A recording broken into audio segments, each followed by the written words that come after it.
Rock music is dead. Is of course what people say if they're, stupid.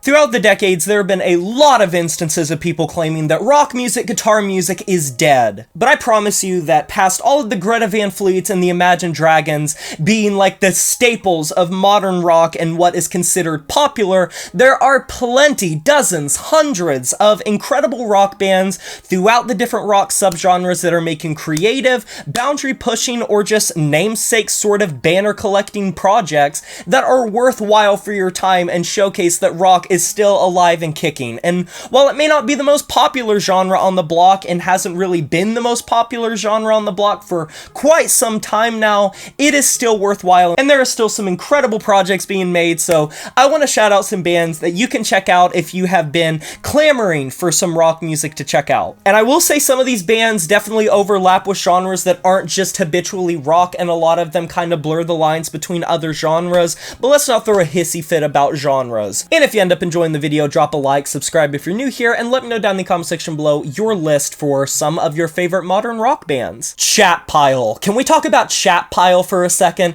This is one of the top bands that I want to see live. Every time I've seen an upload of one of their shows, they seem phenomenal live. They kind of blur the lines with stoner and specifically sludge metal, but most of their style encompasses the noise rock genre, a la what you would get from Daughters without the no-wave influence. They're so distorted and heavy and understated and monotone and cynical and pessimistic and subterranean. All of those words could be used to describe Chat Pile. They are very much worth your time if you've been sleeping on them, and if you're someone that likes metal influence being infused with rock, they are definitely probably the tip top of the corpse pile in terms of bands that are worth checking out. There are a lot of bands that try to scratch the itch of the past, but just do it in a way that feels not necessarily uninspired, because that's kind of the whole point, but don't really feel like they're honoring the tradition in a good way. King, K-Y-N-G, is not a case of that. This band has been making quiet waves for a long time. They've toured with some of the biggest bands in the game: Metallica, Papa Roach, Danzig, Trivium. And if you want a rock project that overlaps kind of like Chat Pile with stoner and sludge music, but focuses on the very murky and hellaciously groovy riffs of 1970s rhythmatic rock music, give them a listen. Post-grunge is an interesting subgenre because a lot of the bands that get labeled as post-grunge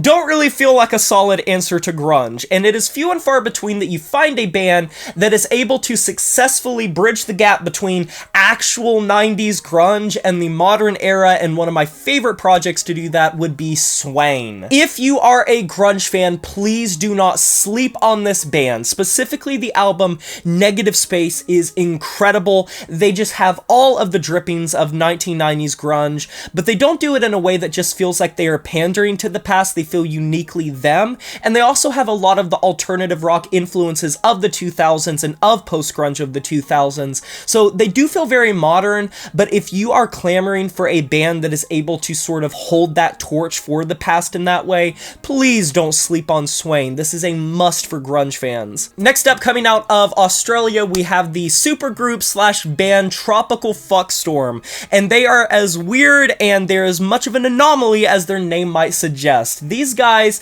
are a bastardization of so many different genres. Pinning them down into one genre, pigeonholing them, is like near impossible. They have art influence, avant-garde influence, they have punk influence, they have psychedelic influence, they have alternative influence, they have noise rock influence, and it all comes together to craft this really unique and strange take on rock music. And Australia is very much known for weird rock music and forward-thinking rock music and very artsy, heady, cerebral rock music. Don't worry, we'll get to another band that fits that criteria soon enough. But generally speaking, they're still digestible. They're not so experimental like a lot of progressive metal and rock bands that they are just wallpaper and plastic cardboard feeling. They're still able to be listened to if you just want the grooves and you want the cool vocals and you want the nice riffs and the cool percussion and the great production. But if you want a rock band that's kind of off the beaten path and very interesting, interesting, definitely check them out. Literally since their inception, I have been a massive advocate for Holding Absence. If you are sick of a lot of modern octane core sort of rock music,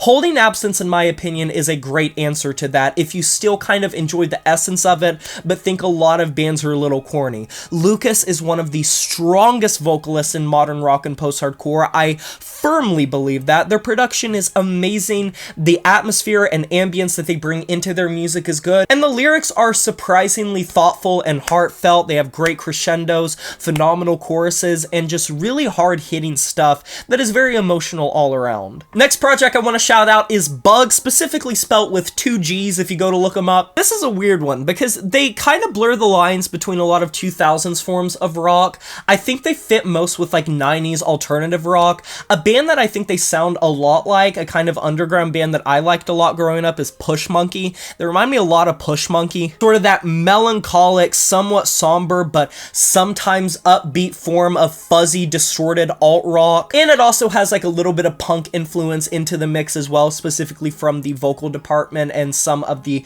progressions that the instrumentation goes through. Please don't sleep on Black Midi. I know that they disbanded last year, and I was kind of trying to only include bands that were still actively making music, but I cannot not shout out Black Midi. They disbanded last year. It's unfortunate. It sucks. I only found that out recently and it really pissed me off. But Black Midi was one of the most creative, forward-thinking, boundary-pushing, just awesome rock projects to come out in the past decade and a half. Similar to Tropical Fuckstorm, there was just no way to pin them down, and they were always changing up their style across every album. You never knew where they were going to stay because they never stayed in one place for too long. If you like grooves and you like riffs, but you also like your rock music to not necessarily be off the beaten path, but just be kind of weird and oddball at points, not afraid to sort of step out of the confinements that is usually accepted by rock music, whether it be a band that's trying to revive the past or look into the future,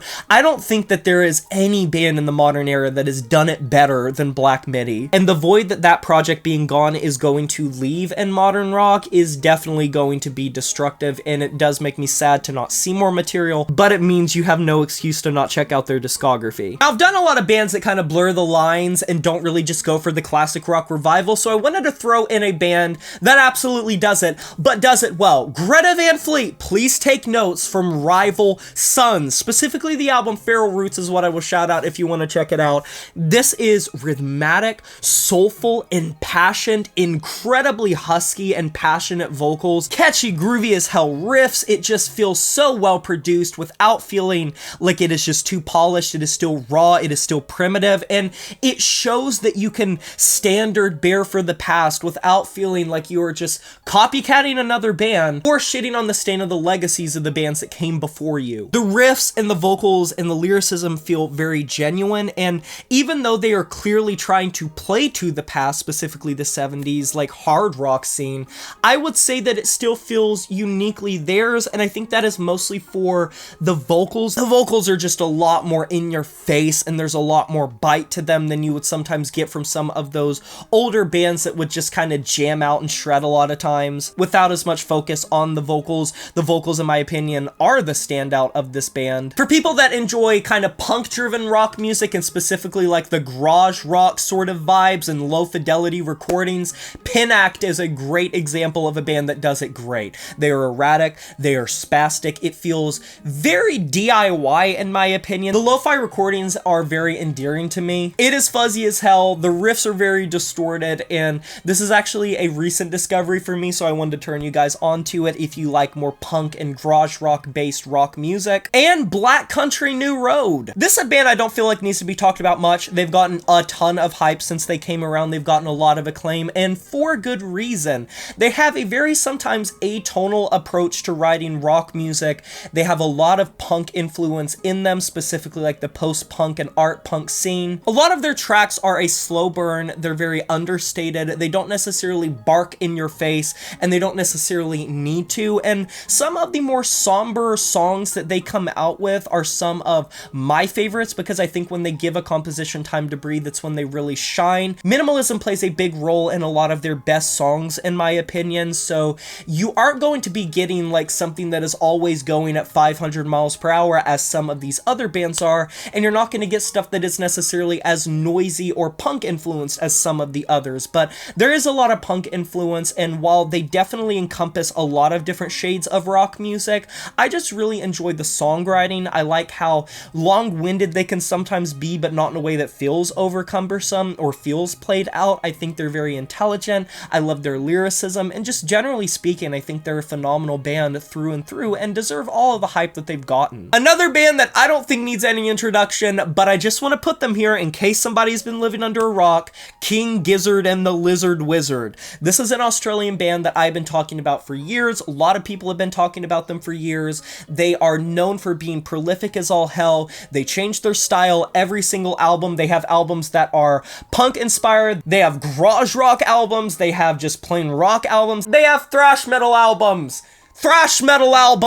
There is jazz influence in their style. I don't think I can express enough in one video just how many genres King Gizzard and the Lizard Wizard have encompassed. But if you want something that's going to be fun every time you step into it, because you never know what you're going to get, Forrest Gump style, check them out. If for some reason you have missed them, which how? And that's my list for right now. I obviously could do a lot more parts of this, but those are my picks for some of my favorite modern rock and rock adjacent projects. What are your guys' opinions of this topic? You can let me know down in the comments section below your list for the best rock and rock adjacent projects of the modern era. Agree or disagree with my list, there is no wrong answer, and let me know if you check out any of them or like any of them and end up enjoying them in general. I would love to hear it. Be sure to like this video if you enjoyed it, subscribe to join the review family today, and smash that notification bell to be notified of my future uploads. You know who it is, my name is Jay Morris, and I'm signing off saying farewell.